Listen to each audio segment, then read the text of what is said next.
8 minutes pour une nuit. Une éternité pour celui qui sait écouter le silence de la forêt.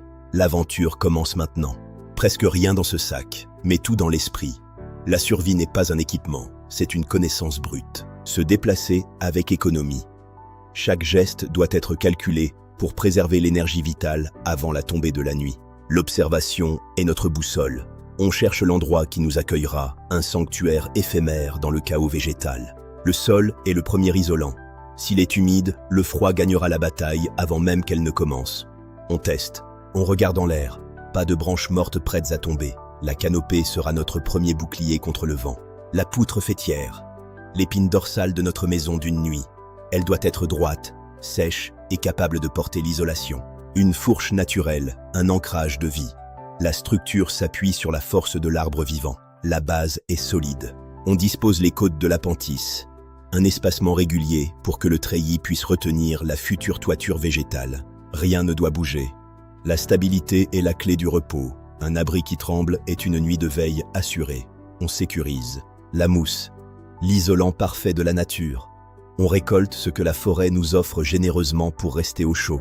On installe les plaques par couches successives. C'est l'étanchéité primitive qui nous protégera de la rosée et du vent. On finit avec les feuilles. Elles emprisonnent l'air et créent une couche thermique massive. Plus c'est épais, mieux c'est. L'abri est maintenant fini.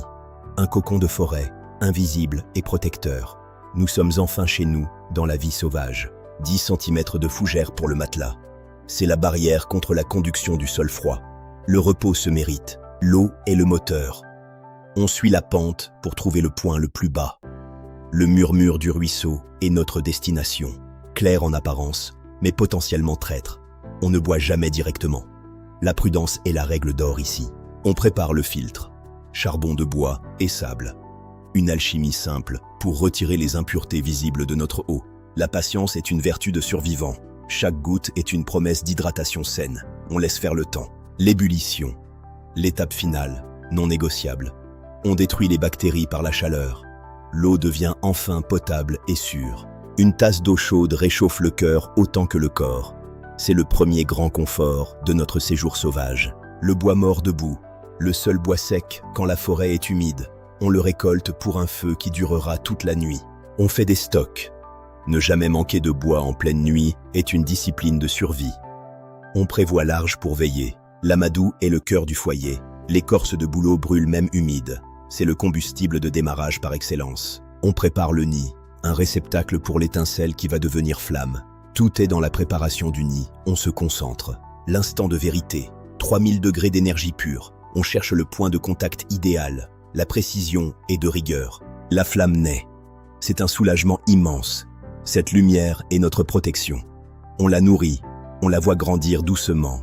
Le feu doit respirer. On commence petit, brindille après brindille.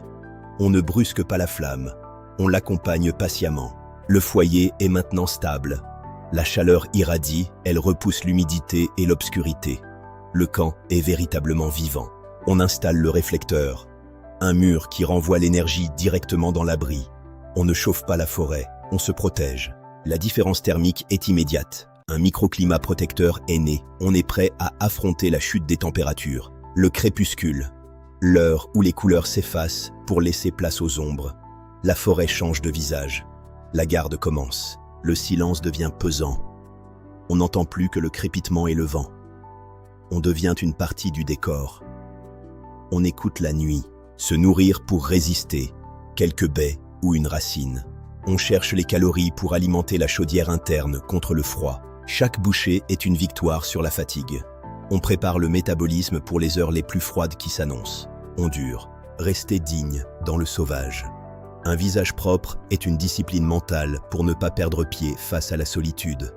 On reste maître, on soigne son moteur, les pieds.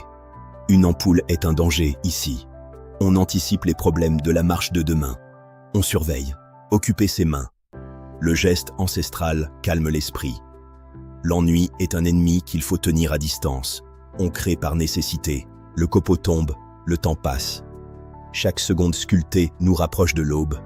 On façonne notre propre endurance sauvage. La solitude est un miroir sans filtre. Elle révèle nos peurs et notre force. En forêt, on apprend à s'écouter vraiment, loin du bruit. L'essentiel est là, une flamme, un toit et la paix intérieure. La forêt est une école de sagesse primitive. On comprend. L'obscurité totale. Le monde s'est réduit à ce cercle de lumière de 3 mètres. Au-delà, c'est l'inconnu qui règne. On attend, on lève les yeux. Les étoiles nous rappellent notre petitesse. Une leçon d'humilité à l'échelle de l'univers. On n'est jamais seul. Chaque craquement résonne comme un tonnerre. On apprend à décoder le langage nocturne. L'ouïe devient notre sens principal. On veille. La vie sauvage est là, nous observe. On respecte ce territoire. Nous ne sommes que des invités éphémères. On s'adapte en silence. Dormir est un luxe fragile. On sommeille par cycle court, le corps aux aguets, prêt à réagir au moindre changement. On récupère peu, le froid et le réveil. Dès que le feu baisse, l'humidité s'insinue. On maintient la vie, une bûche après l'autre. C'est le rythme. 4 heures du matin. Le pic de froid. La température est au plus bas. On s'enroule dans notre volonté pour ne pas trembler. On résiste. La nature est figée par le gel. C'est l'instant le plus sombre avant que l'espoir revienne avec la première lumière. On tient bon. Les premières lueurs. Une délivrance visuelle. Les couleurs reviennent, lavant la forêt de ses mystères. On a passé la nuit. On sourit. Le spectacle est total. Une brume mystique sur l'eau. C'est la récompense suprême du survivant. On admire la beauté du monde. Un thé d'aiguille de pin, vitamine C et réconfort immédiat. Ce breuvage a le goût de la victoire sur l'obscurité. On savoure. Morale au sommet. On a appris plus sur soi en une nuit qu'en des années de confort. C'est la clarté de l'après-survie. On est prêt. On démonte le refuge. On rend à la forêt ce qu'elle nous a prêté. Pas de traces, pas de cicatrices. On efface notre passage. On respecte. Dans 1 heure, personne ne saura qu'on a dormi ici. C'est le respect ultime du visiteur. On laisse le lieu vierge. On part en paix. On enterre les braises. On vérifie que la terre est froide. Le feu est éteint définitivement. On sécurise le site une dernière fois. Le foyer disparaît. La vie reprendra vite ses droits sur cet emplacement. On repart avec des souvenirs, rien d'autre. On est prêt. On retrouve notre route. La forêt nous a donné une vérité simple. On marche avec un pas léger et l'esprit en paix. On avance. La survie est une réconciliation. Une nuit, presque rien. Et on emporte tout avec nous. On reviendra bientôt. On marche vers demain. L'essentiel est là où on l'attend le moins. Sous les étoiles, dans le silence de la nuit forestière. À bientôt pour d'autres aventures. Prenez soin de vous et de la nature. C'était Couteau Azur, en immersion sauvage. Fin.